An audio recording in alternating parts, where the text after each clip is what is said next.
Hi, my name is Debra Morrison, and I'm a financial and leadership coach for women 60 and wiser to uplevel their confidence around their money. I am so excited to share with you and in this time of soulful self-care conversations. Good to see you again. Had to walk out to let you back in. Stuck in a storm of a relationship. Lost my fire. Oh, and I forgot about me for way too long. But it's rolled on. Now there ain't no shade around here. Hey everybody, it's Pearl Sharonda with Women Successful Living, and you are listening to another episode of our newly named Soulful Selfcare Conversations. And it's still with Pearl, but just a little different. We're honing in on your self-care, on everything around your wheel of life, from self-care is not a bubble bath to how are you doing your finances, how are you preparing to all those things that may come up in your life, including as you lead to retirement. I'm so excited that today we're going to talk about some of those areas. But I want you to grab a cup of tea. I'm a tea drinker, but you can get your coffee too if you want. Have a cup of coffee, grab a pen and paper because you're going to want to take some notes. But if you're driving, just know we'll put everything in the show notes. You can go back and read or listen to us. Follow us on all the podcast platforms or like and subscribe below on YouTube and come watch us in person so you can see who we really are behind all these beautiful voices that come on every day. But in the meantime, I want to introduce you to my special guest. Her name is Debra Morrison. And she's a pioneering financial expert with 45 years of experience, transforms women's relationship with wealth through expert financial coaching. She's been featured on CNN, ABC, and the Wall Street Journal. This best-selling author and award-winning advisor combines farm girl authenticity and sophisticated financial strategy to help mature women unlock their full prosperity potential. I'm so excited to have you today, Debra. Welcome to the show. Thanks, Pearl. So appreciate that fine intro. Yeah, you're welcome. So listen, if you're new to this show, those that are listening, we always do this. I don't have questions. My guests will sometimes say, or they're booking people will say, do you have any questions? I'm like, no, don't have any questions. We're just going to have a conversation. But there is always one question I start the show off with. And then I never give the secret away because I don't want you to think about it. Because right now I want to talk to little Debra. I want to go back to little Debra when she was that little tiny girl and what she wanted to grow up to be in her life. And how does that look like today to what you're doing today? So, for me, when I was little, and if you've been on the show before and listening to us, you're going to hear my story again. Sorry, that's what I am about. But I wanted to be a teacher growing up. And so I wanted to be an elementary school teacher. My high school had the program where I got to go over to the elementary school and ride my little moped over, go do some teaching with the elementary school teacher. And that's what I wanted to do. Life took a different journey and path with me. However, if I look back to that and what I do today in my coaching world, I am teaching, I am educating. And the funny thing is, if I look back at how old I am at the 60 years young, I'm probably coaching some of those women that I might have taught in elementary school. So I still get to get them just a little bit older is what I like to say. So with that said, Debra, tell us what little Debra was like growing up. What did she want to be today? And how does that correlate to what you are doing today? Well, this is such a great question, Pearl. Thank you so much. Of course, it was Little Debbie because that was the nickname. And just fast forward when I saw like little Debbie cakes on the side of a truck, and Debbie does Dallas. No, I'm now Deborah. But Little Debbie back on the farm was actually very mature for her age. We all were, because the farm really exacts that because of so many uncertainties in farm life, the weather not chief among them, and tools breaking and tractors malfunctioning, etc. So we were always in this day and age, we call it MacGyvering, right? We just called ourselves handy, right? And so I wanted always to make things work. And I was pretty good at fixing things, like the cows would get out and we'd have to go and fix a fence. And my sister and I would be trudging along through the ice and snow in our little gum boots. And I looked at her and said, did you ever fix a fence before? And she said, nope. And of course I was younger than her, so I hadn't, but we were all laden down with these pliers and this wire. And I was sure that I wasn't going to go back out there the next morning. So I wanted to fix that fence so good that it wouldn't be failing us again. And so fast forward, my aunt takes me to the New York Stock Exchange. We were on a real humble farm in the Western Pennsylvania area, and she was from New York or New Jersey, close to New York City. She comes out, takes us across the state, and takes us into Manhattan and shows us the New York Stock Exchange. I'm 8 years old. We're up above it, looking down through the plexiglass, and my nose is completely pressed against the plexiglass, just looking at all of that fist pumping and the white men running around and their veins popping, shouting, and the tickers blinking and the prices. And I had to be pulled away. It was so mesmerizing. I was just like completely slack-jawed. And I said to myself on that day, Pearl, I'm going to be part of that energy. And from that day on, I thought of money as energy. Fast forward, get a little business degree in college, fine, and wanted to learn investments. Of course, they weren't going to put any money into a girl in 1978. And so they said, why don't you just run along and sell life insurance? They thought I'd be out the door in whatever the average life expectancy of a life insurance agent is, especially at that age, 6 days. And I led the agency. Not 1 year, 2 years. And then I moved into investments and tax advantage investments and the integration of tax and investments. It was completely natural to me because my grandfather had been a stock market investor in the Great Depression.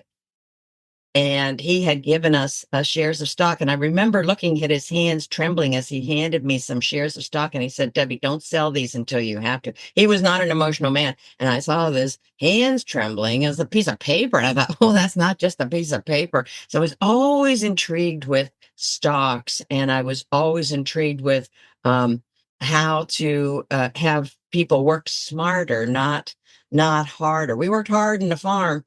And so that smarter, not harder, really gets so much more high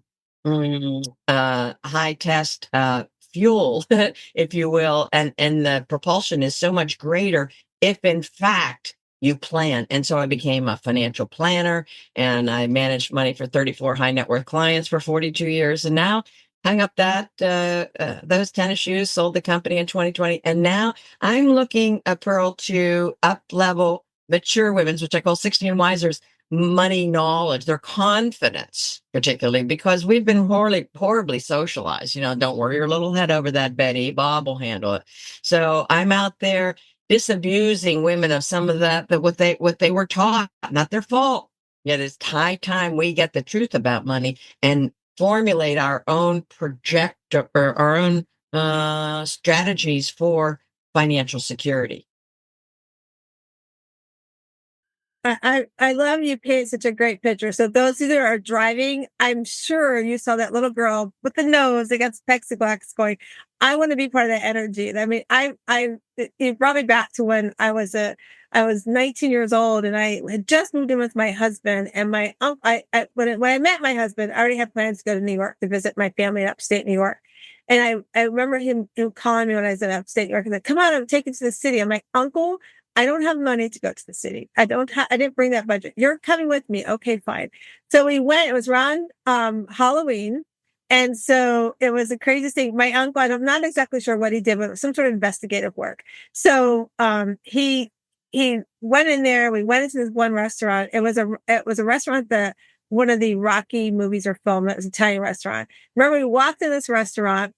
And it wasn't financial, the picture you did, but it was like, it kind of was the opposite end of what happens when the people who want to control the money are in charge. Because they walk in and here's this Italian man. He's got this beautiful blonde chick on his side. And we're like, okay, we're having dinner or whatever, appetizers. And then we leave. He's like, oh, come back to my house. I'm like, okay. So I'm like this sheltered girl, right? I don't understand that, we have mistresses and stuff on the side. So we go to the house and he introduces me to the wife. And I'm like going, oh, okay. So I'm like, something's there. So then his son is going to go to this Halloween party. He comes out dressed like Mr. Clean. He's like, he tells my uncle, I want to take your niece with me to the Halloween party. He's like, no. She's staying right here with me. She's my responsibility. She's not going where. I was like, okay. So the best thing that happened next, and I say this because of what happened 9/11, was we actually went to the World Trade Center to the restaurant on top of the world. And I remember going in there and we walked in and another lady was with us now, like the wife who stayed home, we're here. And we walked in and they're like, oh, Mr. So-and-so. And they sit us down, like we're overlooking, the water. It was just so beautiful. And it was just so amazing. So we were there, then we leave and he takes me around. That's when Johnny Carson was still around. That's when Trump was doing really well. So he's like, here's this one. So it's such fun as that little girl. Like when you talk about pressing your head, I was like, yeah, I remember that. And I remember driving home and my uncle said to me, so totally opposite of your experience. He said to me, Do you know what just happened? Oh, and by the way, he had to bring me to where the Guinness Book of Records biggest pizza was shipped to Italy at. So while we're there, we're in the town where all the people dress up and as the opposite sex, right? And so we're there, and I'm just like this nitro. My eyes are like, he must have seen my eyes were coming out of my head, and I was nervous wreck. And he walks up, he goes, "It's okay, you're fine." I'm like, "Oh, hey, okay. I just get this slice of pizza. Can we go?" So we get in the car and we're driving home. He goes, "Do you understand what happened?" I go, "I think so." He goes, "You can never tell your mother I did this with you because I'd have to put cement shoes on you." And I'm like, "No, no, no, no worries, uncle." And to this day, like that was my New York City story. Like, so, and every time I go back, and then when, of course, when the unfortunate World Trade Center happened, I was like, "Oh no!" And I was like, "I'm so glad I had those experiences." But those experiences are like things that define us. That's why I always ask that question, because there are things that happen in our life that define us. And if you had not gone to the trade center and you've not seen what was happening in trading and all that, you might not have understood the energy. You might still be doing fences at the farm, right? I hope not, but it's possible. But then you think about when you gave that picture of your grandfather, and it was such a great picture. We have too many similar stories. It reminded me of my grandfather. Like my grandfather was very involved in my husband and I having children, and it was like for him, he came from a situation where he had to divorce my biological grandmother, and not by his choice. It's the things that she had done, and so family was so important to him. And so when Chuck and he saw us for 10 years try to have a family, and we got the call to adopt Matthew, my husband couldn't come with me. And coincidentally, we adopt Matthew in California, where my mom and dad and my grandparents, he's now married to my grandmother. I call my grandmother, live. So grandpa comes over to the house, and he's like, I said, "Oh, grandpa, hold on. I got to get something out of my mom's room. I'll be right back. I brought something for you." I walk out with my son in my arms. And this is how our grandparents know. I really feel like they know. I walked out and I said, as I'm coming, he goes, "I knew you had a baby in that room. I knew you had a baby." It was the most beautiful thing. And so when you were talking about that story of your grandfather, like handing you that, it reminded me of how much he was so wanting us to have a family. And so I'm thinking of your grandfather so wanting that financial stability. Those are two big things that we want for ourselves, right? And I think it's so paramount that we recognize that the generations before us, they worked that hard. It's so different today than when they grew up and they lived, but they worked that hard for us. And sometimes I feel like we miss that. And then also life gets crazy that, I'm 60 years old. Like we forget about how that's going to look after, we're done doing the things we love to do or working or what have you, that we forget that. And it struck me this year with the election. This is a political thing, but it struck me this year I didn't realize I was 10 years old when my mother was one of the first women, when women got to be able to buy houses, open checking accounts, all that stuff. I'm like going, wow. In my head, I'm going, no wonder why, because I would look back at my granny. I'm like, why did she do all that? Well, my grandmother wasn't allowed to do the things we were doing today, and my mother was restricted and, she didn't get to do that till I was 10 years old. So she was 30,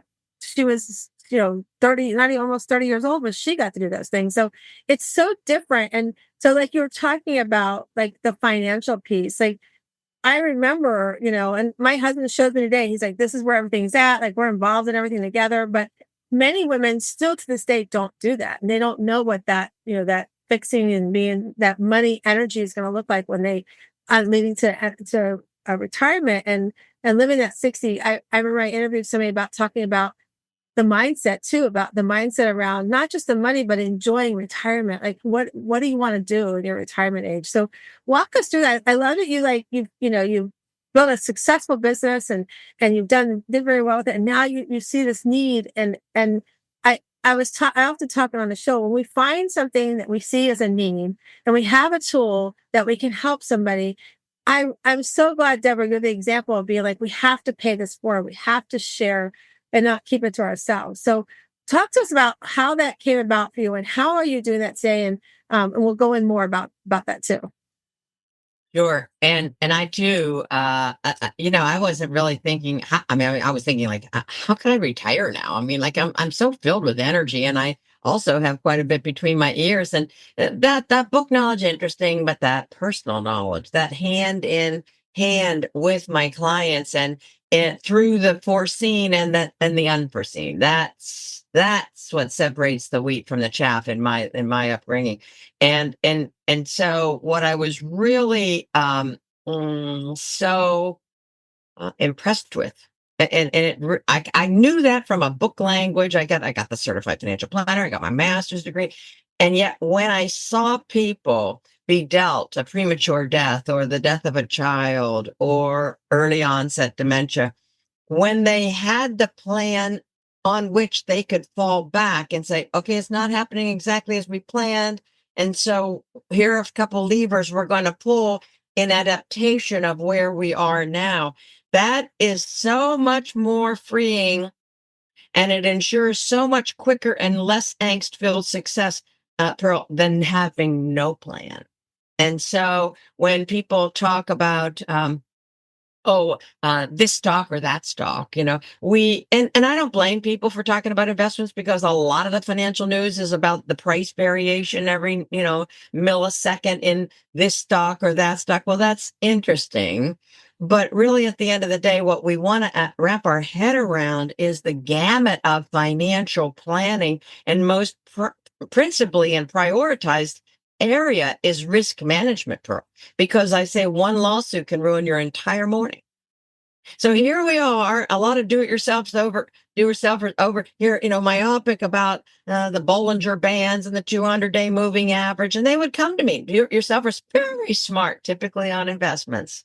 And they're sitting here with no umbrella liability policy, right? And underinsured even on their auto and homeowners with regard to liability, really basic stuff.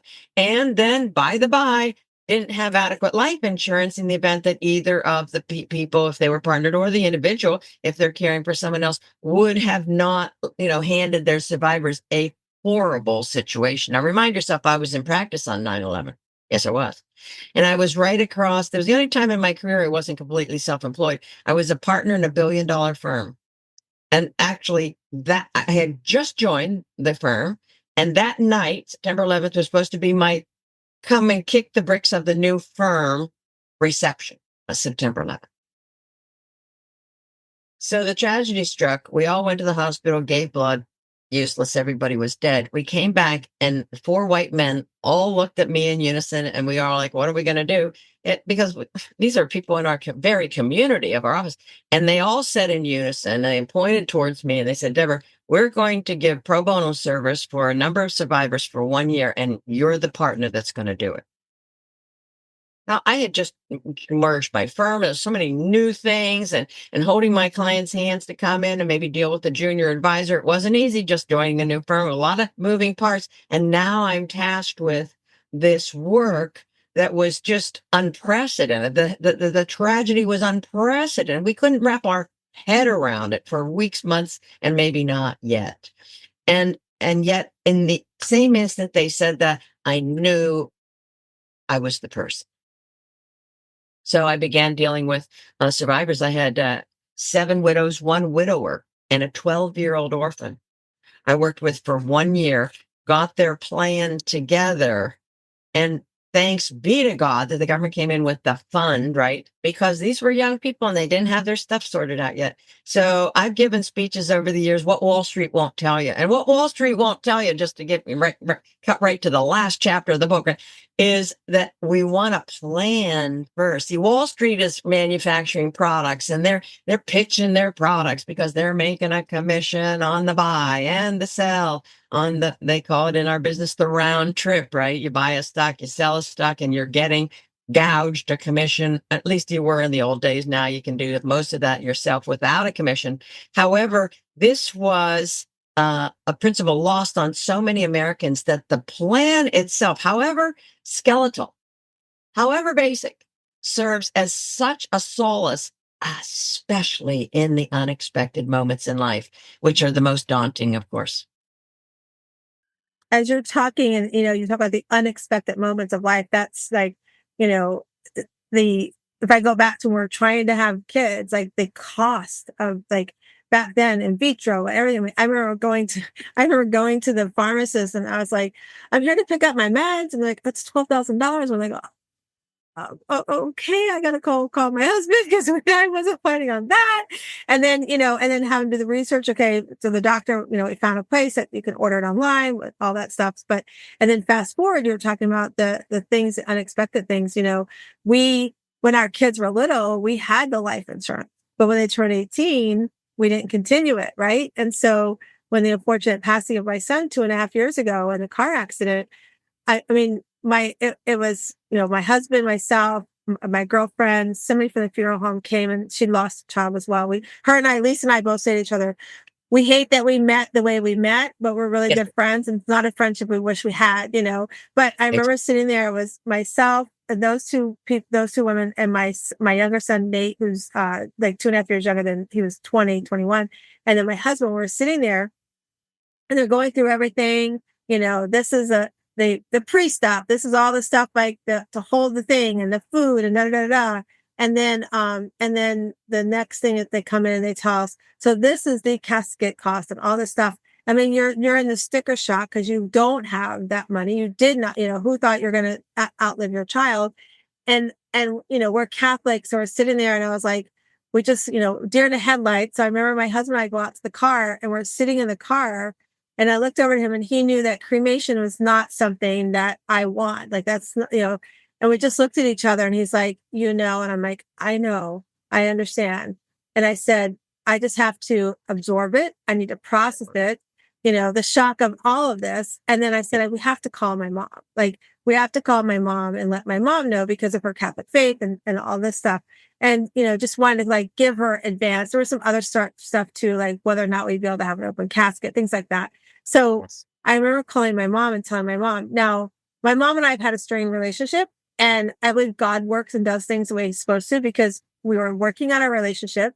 And so she was like, you're not cremating my son, my grandson.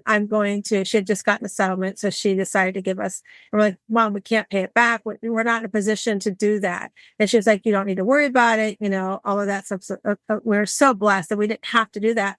But at the same time, I'm like, okay, we need to start planning for us now. Like we cannot wait.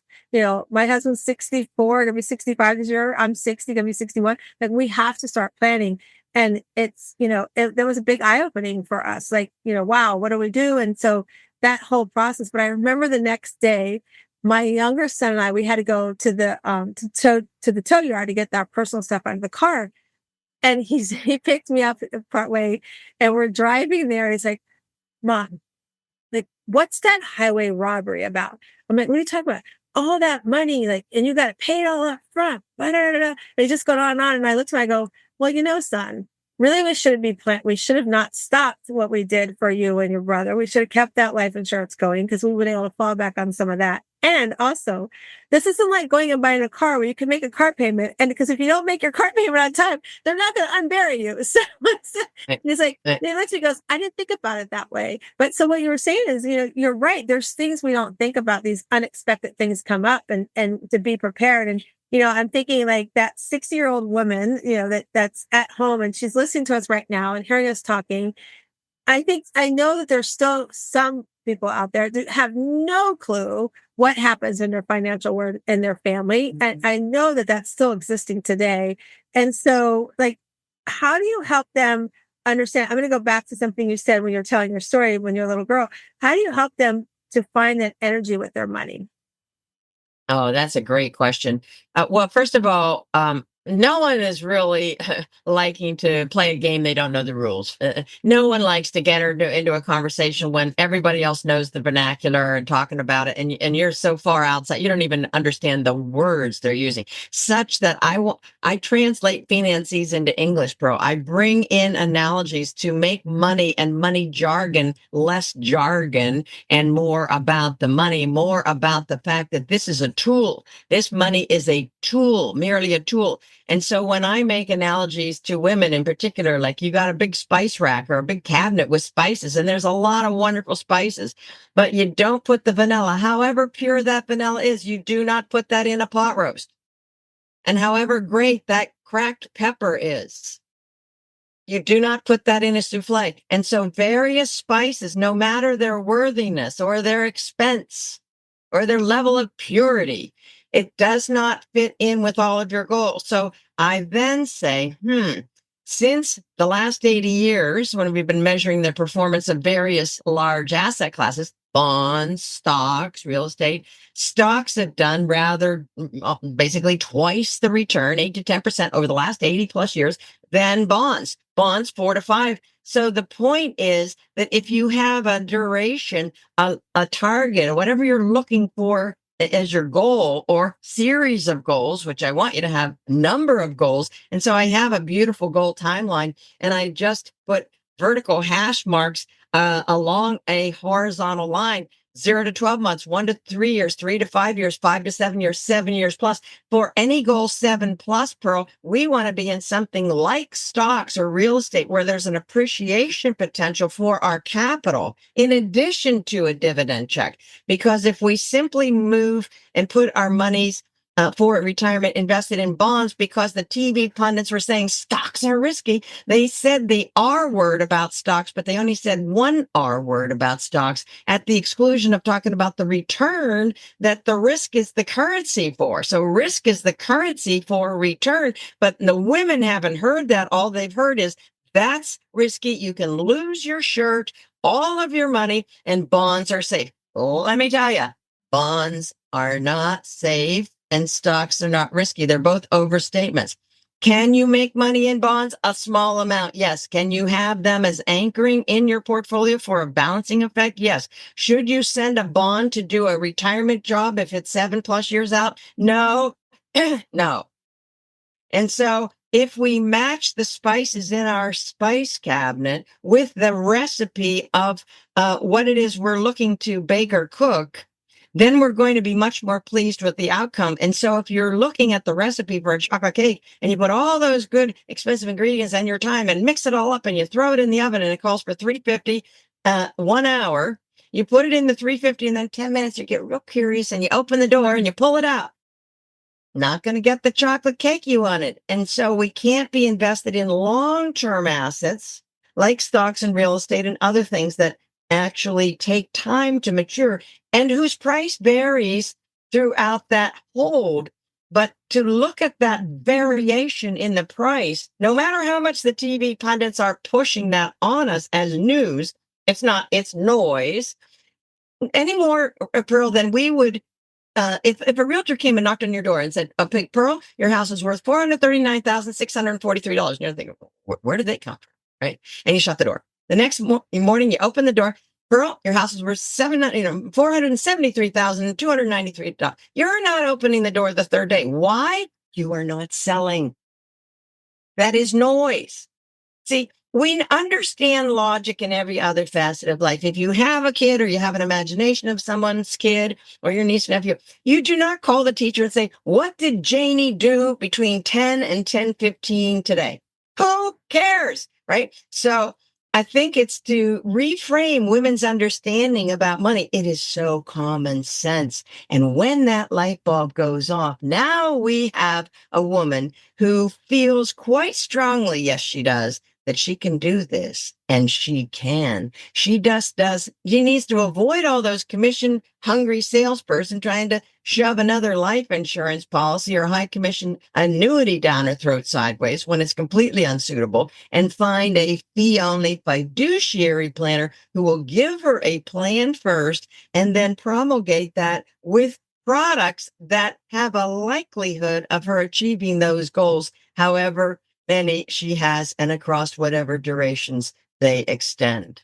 And it's about as simple as that. And so now when women get the notion and then they start to make a savings plan and they start to see that compounding and the dividend, and then that compounds on the first investment, and then the dividend comes in and compounds on not only the first investment, but the first investment and that month's interest and the next month's interest. And that starts to come home to her.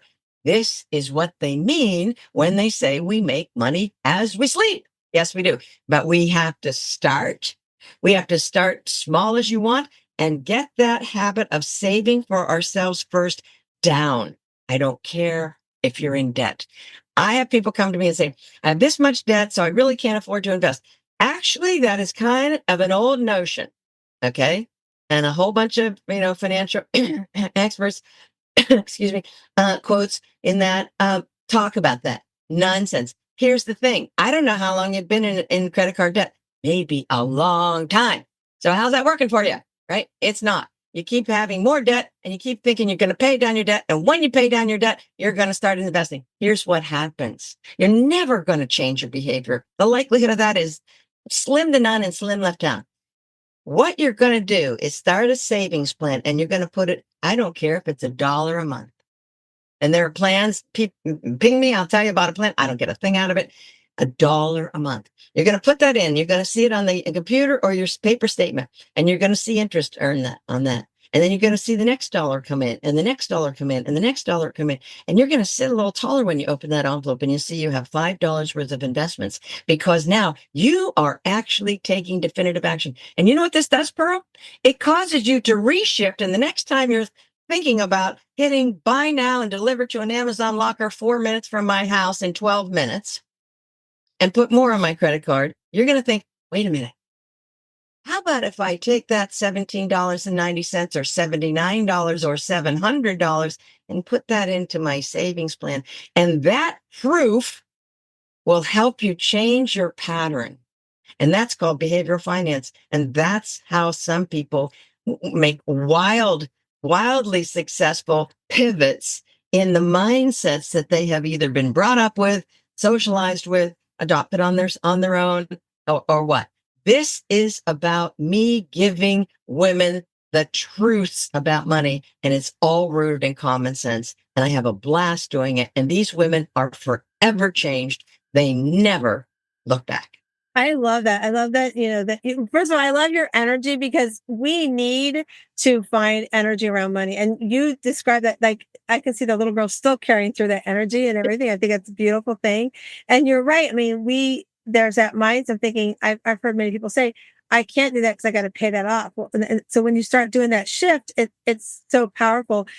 For Christmas, I got this box, I forget. It's got like all these various numbers or like dollar amounts on it. And so you're supposed to put this dollar in the box. You check which one, right? And so we're calling it our vacation fund. We're going on vacation at the end of the year. And I'm like, let's create a vacation fund. We can't unlock it till we go on vacation. We made a commitment. So when you go by, if you've got it in your pocket, in your wallet, whatever, just stick it in and mark it off the box, right? It's like, and so at the end, we go in August when we leave, we'll just be like, oh, we have this much in there. We didn't know we had that much in there, right? And so just something different. It changes something outward, the mindset, everything. And my husband, like he's really good about where we're at because he's retired. Like he's always looking at like everything you're saying, he talks about and teaches.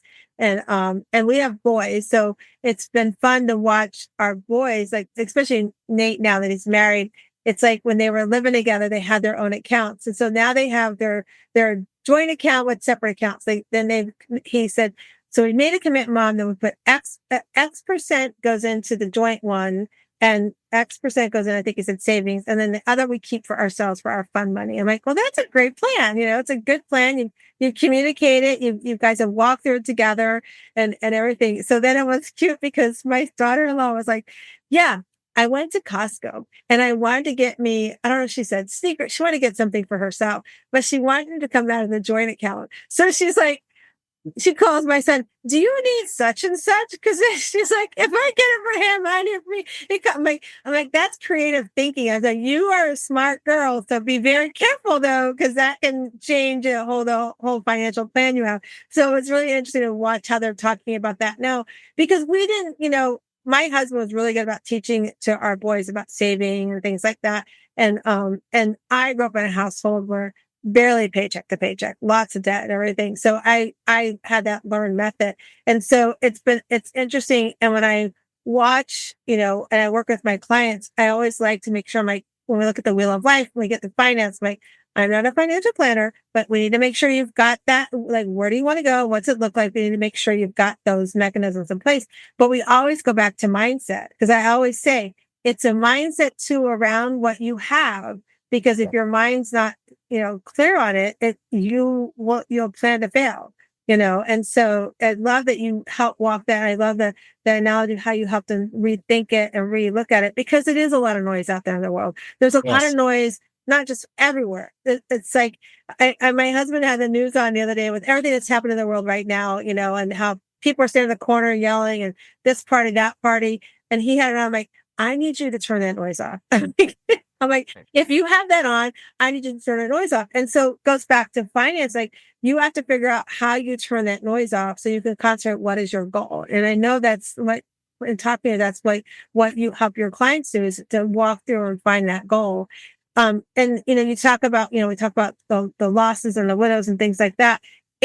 It's not an easy thing to do if you've had this learned thing, especially when we're talking in our 60s, right? When we get to our Yeah. 60s, we're like, oh, I got this habit. I don't want to change, I know when I work with middle-aged women to get them to change the thought behind self-care, it can be Yeah. a struggle for some of them, right? So Very big. yeah, how do you help them like to navigate that when they're so like, because I'm sure there's some that are so scared to make that change because they hear the noise, they grew up a certain way, right? And they don't, they're afraid of the change because we can be fear is wrong, right? How do you help them do that? Well, And I love the analogy with the baking cake too, by the way. That was like so great. I'm like, I'm still the girl that goes, are the chocolate chip cookies done yet? yeah, exactly. That's great. Yeah. Well, it's you see, everybody has to have incentive enough to shift their patterns. This is the little kids, little kids want to grab everything off the shelves and put it, and then you're putting it back. No, Sally, you want that at the next aisle, right? Soon as Sally gets, she forgets that, she goes to the next aisle, whatever. She remembers it or she doesn't. We're like little kids inside, right? And so unless there's impetus to warrant us making a change, change and comfort don't really coexist. We really want to make a commitment that we're not as happy with the progress or maybe the lack of progress in this particular area. And we're so unhappy about that now we're going to be happy going forward simply because we're bringing it to our conscious mind and we're now going to direct it. We're going to be the choreographer of our own lives. And I always say, get behind the steering wheel of your life, your car, your vehicle, because that's when you have your power, right? Everybody talks about taxes, you feel like a marionette, the price of eggs. Say, hey, control what we can control. A lot of us can control a good deal of our budget in terms of spending. Sometimes there's less margin for error in terms of variance, in terms of income, but we can control a lot. And now if there's enough reward out there, like you're going to have this vacation fund. I mean, everybody that's, north of 50 remembers these Christmas clubs at the bank. You start saving in January and whatever it was, 10. And then I think it was November, because who was buying Christmas in July, right? We're doing now. But in November, you get the big check. It was a culmination of your 11-month savings and you'd go shopping. Well, hello. So the fact is, I make analogies to squirrels, Pearl. Here in the Northeast, squirrels running around August, September, their jowls packed with acorns because they know snow is going to come. They're not going to be able to find food and they're still going to be hungry in the winter. So I say, we got to be as smart as squirrels. Women start to chuckle. They come back to me years later and say, when you talked about the squirrels, yeah, you can't eat all the nuts because you're going to have a habit of being hungry in a week. So the fact is, if we can imagine ourselves living, another 10, 20 years, now it may not happen. Okay. There's unfortunate, perils between here and there. Maybe death is one of them. But I always planned as a planner for a person to live to age 99 because a couple of my grandparents did, not in the 99, but into their 90s, right? Such that, at age 80 is not the time to plan for another 6 years. No, because you don't have that time, you don't have that runway for compounding to work for you. All that money, making money while you sleep, that's compounding. Einstein called that the eighth wonder of the world. Smart guy. So the more we age, the less time we have for that making money while we sleep. So we want to step back and say, okay, now I'm going to project that I'm going to have money at this 5-year period, at that 5-year period, at that 5-year period. And then I have people think about their investments as fingers on a financial hand. And if you're lucky enough to have two hands, you'll have maybe, some fingers and some investments represented by fingers are doing well. And then other ones are not doing so well right now. And so then you look another 3 months and the fingers have changed position. That's a diversified portfolio. So no matter what aspect of life you're in, age group, whatever you're looking to finance, a special trip, a gift or something or else, you have to, you're not going to do this, but your advisor is going to look and say, hey, what investments are doing great, right? And then if they're smart, they'll say, what's the tax cost of this dollar versus that dollar? They're both doing great. What's the tax cost? See, because now we're really talking about maximizing our return, right? So, but how do we get women to save for themselves? I'll give you an idea. A gal comes to a woman in real life, comes into my office, and she looks a little sullen, and she goes, I said, what's up, Bruce? And she goes, well, Johnny, my son, asked me for a loan, another loan. And I said, a gift or a loan? No, a loan. But you already gave Johnny a loan, and we even set up a repayment schedule. Did he repay that? No. Did he repay any of the loans? No. So here's what you're going to do. You're going to say, I just contracted with a financial coach, and she taught me the importance of me learning to be very, very smart with my money so that when I get older, I don't have to come begging one of my kids to live with them. And so she is very intent on me putting away monies in a number of different, 4 different types of investments on which I can then rely as I age instead of being a burden on any of you kids. And I'm sorry, she's really forbidden me from giving out any more than loans. So I said, you think you can do it? She goes, oh yeah. So she goes out. A couple weeks later, she comes back in. I said, so did Johnny get the money from somebody else? Oh, yeah, she says. I said, I knew that. Of course he did, because Johnny is going to figure out something for Johnny. But you can't blame Johnny if he's gone to this source all the time. And she just says, okay, even if her arm's twisted in the middle of her back, she's still giving forth. Like charities keep asking us for more donations because we've already done it. Okay, I'm not faulting anyone. And yet when she laid it out in those terms, Johnny was able to imagine he really wasn't eager to take his mom in either. So baby, she better be following this financial coach's advice all the way. He'll figure his life out. And boy, that was a pivotal moment for her. She started to skyrocket. She, cut way back on her spending and just super turbocharged her investing. And I think she gained a couple inches. She just would always walk in my office proud as a peacock. She's got this thing, but I'm telling you, until something ticks in your mind that you're worth it, all the Standard & Poor graphs and everything about correlation coefficient and asset allocation and modern portfolio theory, you can put in a thimble and toss it over your left shoulder. Have you suffered enough with the uncertainty and the chaos around your money such that you're willing to take a different step now and actually engage conversationally in someone who speaks your language, be it me or another advisor who gets off that Standard & Poor and that number rat wheel in talking about something that appeals to you, which is you don't want to eat cat food from the 25th of the month to the end of the month. No, you do not. And you want to, as a matter of fact, on the extreme, you want to not only eat real human food, you want to have a little side investment, a little side stash into which you can dip to go ahead and visit your grandkids' music recital live instead of seeing it on Zoom. Now we're talking about what is it that really excites her. And that's going to have to be teased out of her because she has had all the hope tamped completely out. She is like, robotic, right? And so I'd say to people, what do you want to do with your money? And they're like, deer in the headlights. Okay, so let's, you probably don't want to retire or whatever you want to call later life with a lower standard of living than you're living now. No. Okay, so that's where we start. Now, what else? And then I send them out and I'd say, every time something comes in your head, I want you to write it down. And then pretty soon they'd come into my office. Well, we always talked about going to Hawaii and this is what I would really like to do. Now we're talking about something. And that is the meaning, folks, of what this tool is designed to do. And the more we come to be in relationship with it, you do not see me kneeling down and worshiping this, but I'm in relationship with this. Yes, there are 10 of them for the listeners that are driving. There are 10 $100 bills taped together in a beautiful looking fan. They're real. And I have every comfort in holding them. Now, one last thing. Go to the bank, everybody. Get at least one $100 bill, maybe two, and put that $100 bill. Here's my smartphone, and I have a little case in the back, and you bet I have $100 bill right here. Maybe the focus bad. Here it is. It's all, folded down. I'm not spending that.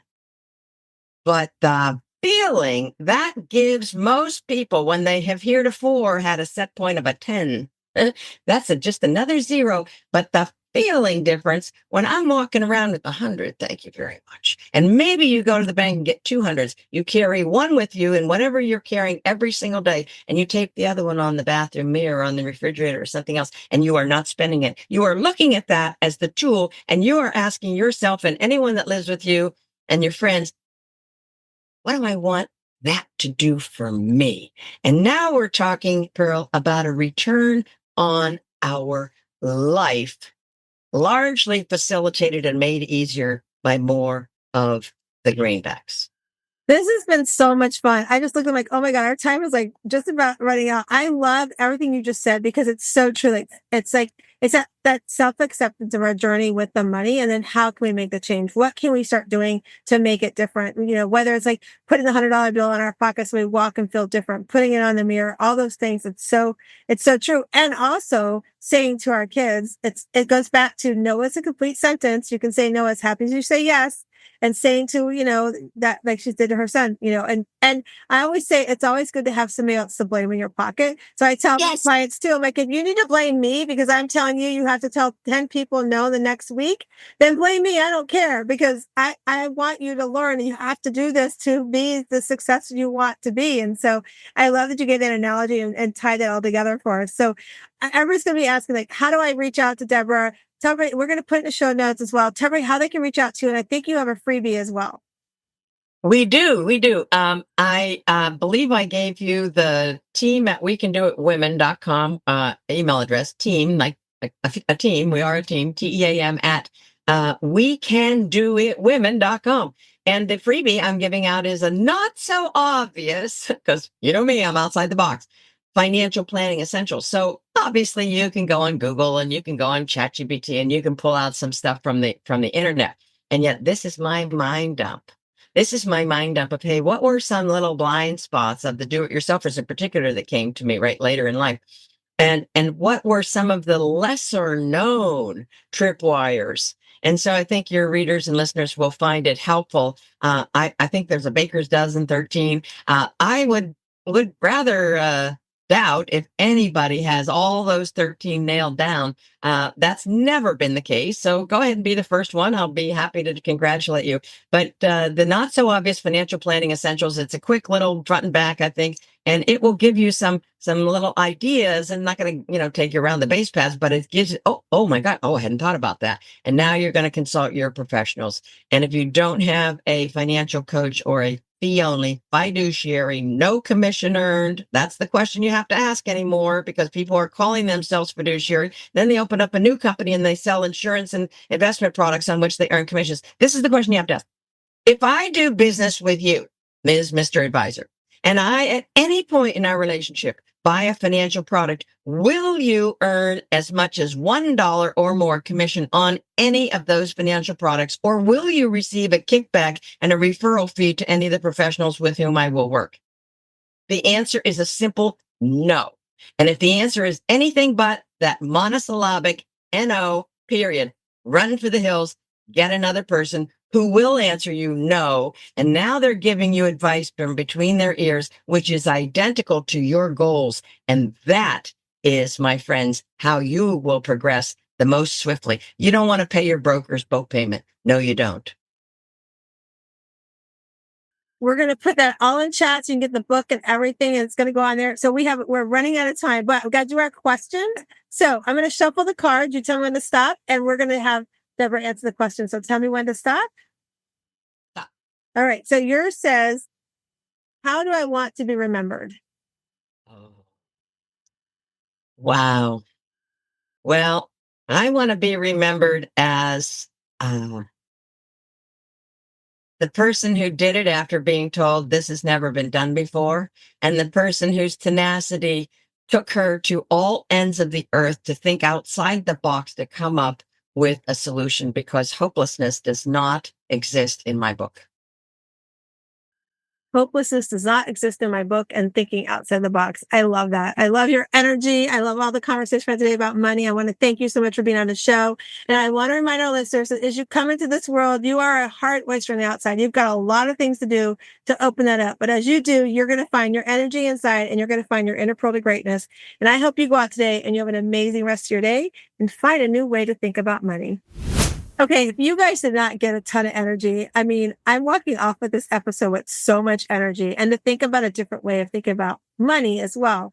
I'm 60 years old and having a different way of looking at it is so imperative. And what we talked about with Debra today is exactly what I want you to take away from that. How are you feeling you're part of your financial wheel of life? What are you doing to spend time on that? What are you saying no to that's going to enable you to feel like you have that financial stability you're looking for? What things are you doing that you need to cut out? When she said the Amazon thing, okay, you guys, I'm going to be real and honest here. I have an Amazon at my door almost every day. I'm like going, ooh, I should stop doing that because she's right. That amount of money I could be investing into my vacation fund or other ways. So I just want to encourage you and inspire you and hope that your energy around money got a little bit of a shift today. And remember, you are an amazing Shiro. And if you don't feel like you are on a path to becoming stronger, happier, empowered, radiant, and original self in your self-care, I would love for you not only to click and subscribe below and follow us on all the podcast platforms, but book a call with me today. I would love to help you set up your roadmap. Have a great day. Why'd it take so long to